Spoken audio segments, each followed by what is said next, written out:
तो जनाब welcome to once again here you are listening Saddam Ashraf right now. तो सरकार फिर मैं आज एक नई वीडियो के साथ आपकी खिदमत में हाजिर। आज की इस वीडियो में हम पीपीएससी के पास्ट पेपर्स के मैथमेटिक्स के पोर्शन को यहाँ पे सॉल्व करेंगे। हमारे पास पोस्ट का नेम है असिस्टेंट पब्लिक प्रोसिक्यूटर। इसका पेपर कंडक्ट किया गया था थ्रू पीपीएससी। उसके मैथमेटिक्स के पोर्शन को आज की इस वीडियो का हिस्सा बनाएंगे। तो स्टार्ट करते हैं जी। क्वेश्चन हमारे पास मौजूद है कि if the angle of elevation of a tower from a distance of 100 metre from its foot is 60 then the height of its tower है। तो क्वेश्चन की स्टेटमेंट कुछ यूं कह रही है, कहता है कि आपके पास एक अदर टावर है और वो टावर जो है वो अपने फुट से 100 मीटर तक दूर है। कहां तक दूर है? जहां तक एंगल ऑफ एलिवेशन बन रहा है। तो फिर हमें ये बताओ कि उस टावर की हाइट क्या होगी। बहुत ही सिंपल क्वेश्चन है, मगर सिर्फ स्टेटमेंट को थोड़ा सा टफ अंदाज में पेश किया जाता है कि देखने वाला जरा हैरत की नजर से देखे कि सरकार ये लिखा हुआ क्या है, पहले तो इसको समझे फिर इसको सॉल्व करें। तो बिल्कुल पीपीएससी के पास्ट पेपर्स में मैथमेटिक्स के क्वेश्चन में ही आपको हर बार यही देखने को मिलेगा कि स्टेटमेंट बड़ी अजीब और गरीब सी होगी, मगर क्वेश्चन बहुत ही सिंपल होगा। स्टार्ट करते हैं जी। सबसे पहले हम जनाब यहाँ पे एक अदर टावर को ड्रा करते हैं। ये हमारे पास है जी टावर, और इसकी जो हाइट है वो हमारे पास है जी एच। हमने सपोज कर लिया, लेट कर लिया कि हमारे पास ये एक टावर है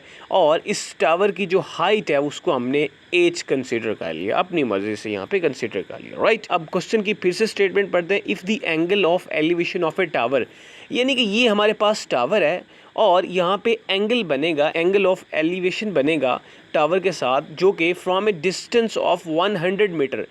और वो जो एंगल होगा वो उसका जो डिस्टेंस होगा इस टावर के फुट से।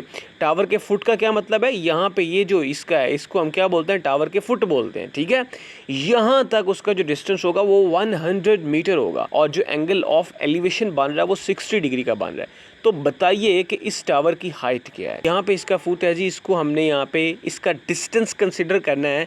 कहाँ से लेकर डिस्टेंस? एक एंगल ऑफ एलिवेशन से लेकर इसके फुट तक। तो यहाँ पर इस टावर के फुट है, यहाँ से लेकर जहाँ तक एंगल ऑफ एलिवेशन बनेगा उसका डिस्टेंस हमारे पास कितना होगा? 100 मीटर होगा। राइट, तो एंगल ऑफ एलिवेशन कहाँ पे बन रहा है? आप यहाँ पे देख सकते हैं हमारे पास एंगल ऑफ एलिवेशन यहाँ पे बन रहा है, 60 डिग्री का एंगल बन रहा है।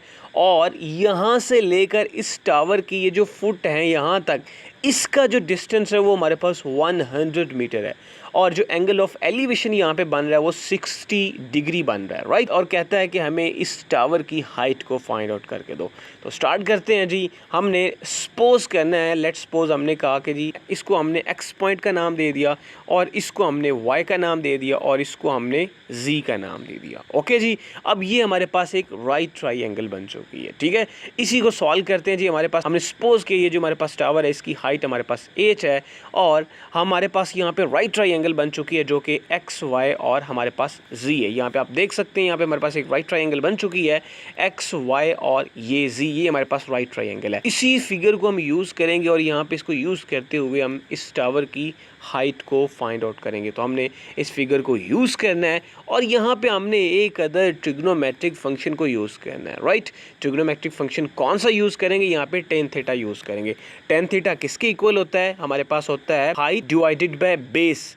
ठीक है, हाइट आपकी जो होगी उसको डिवाइड कर देना बेस के ऊपर, तो वो ट्रिग्नोमेट्रिक फंक्शन टेन थीटा के इक्वल होता है। ऑल राइट, तो हमारे पास ये जो एक्स वाई है, यहाँ पे देखिए हाइट हमारे पास एक्स से लेकर वाई तक, यहाँ पर हमारे पास इसकी हाइट ये है एक्स से वाई तक हम। ठीक है, और ये हमारे पास जो बेस है इसकी वो हमारे पास क्या है? एक्स से जी तक। ठीक है, टेन थीटा हमारे पास ट्रिग्नोमेट्रिक फंक्शंस में क्या होता है कि हाइट और डिवाइडेड बाय इसकी बेस। ठीक है, तो हमारे पास ये जो इसकी हाइट है वो एक्स वाई है और इसकी जो बेस है वो हमारे पास है एक्स जी।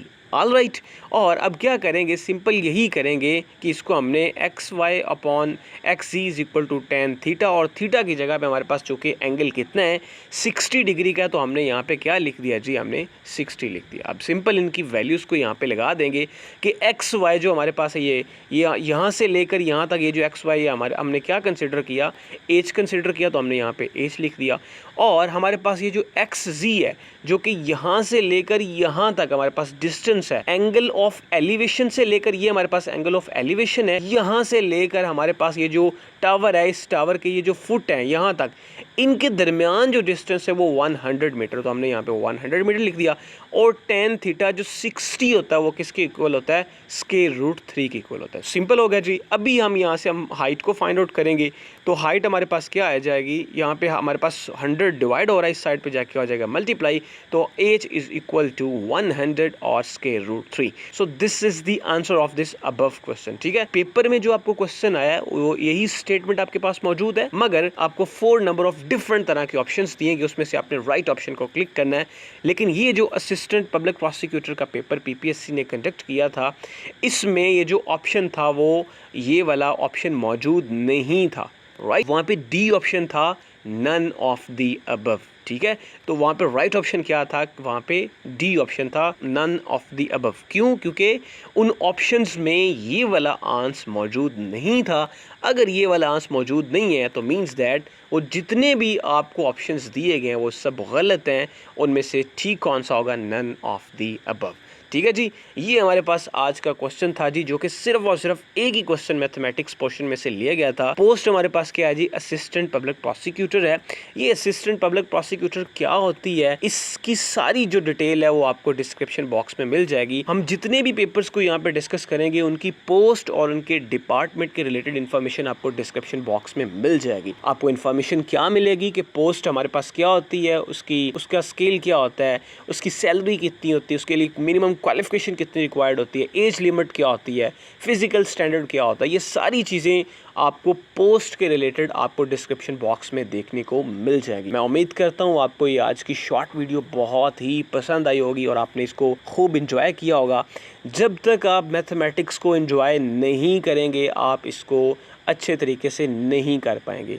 आप बोर हो जाएंगे, बोर होंगे तो आप दिल छोड़ जाएंगे, दिल छोड़ेंगे तो जनाब इतने बड़े मैदान में लड़ना कोई आसान काम नहीं है। इसीलिए आपने क्या करना है, आपने सब्र व तहम्मुल से काम लेना, अपने काम के ऊपर आपने तवज्जो देनी और कंसिस्टेंसी के साथ काम करना है। दुनिया की जो फिक्रें हैं वो सब छोड़ दें जनाब और इसी काम में लग जाएं अगर आपने इस रूह ज़मीन पे कुछ हासिल करना है तो।